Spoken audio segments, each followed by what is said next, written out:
Gemma Killen, and I'm a sociologist and a local queer here in Canberra, and I'm going to talk to you a little bit about the personal impacts that COVID has had on me and my family these last few months. I'm coming to you today from a room of my own, which is a very cozy blanket fort that my partner built for me to help us cope with some of the feelings that have arisen during this time, especially relating to our journey through IVF.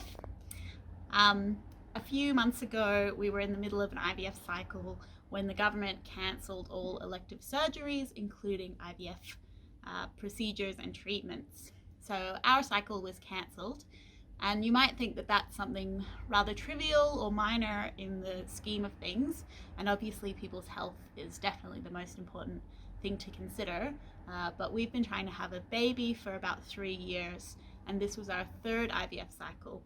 So we were very invested, and often when people haven't done IVF before, they don't realize how much time comes to matter and how significant each day, each month can feel, and how long waiting another cycle can actually feel like it is. So that was pretty devastating for us, particularly in light of the amount of hurdles that we've had to jump over as a queer couple to access fertility services. Things like not being able to access the Medicare rebate for our IVF cycles, to dealing with doctors that are potentially homophobic and don't want to deal with us as a couple. So COVID came to be another one of those hurdles that we had to jump over in order to make the family that we've been dreaming about for a few years now. Recently, the government lifted the ban on elective surgeries and IVF began again, and we restarted our cycle.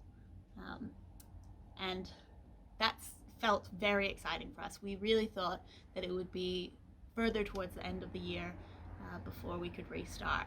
But obviously there are new complications and new concerns that we have about bringing children into the world in such an unstable time, when so much could go wrong, and there's a lot of anxiety around. But we kind of have this view that when things are bad, you should invest in what's important to you, and what's important to us is family, especially queer family making and community building, which I think is part of what we're doing when we try to have a baby.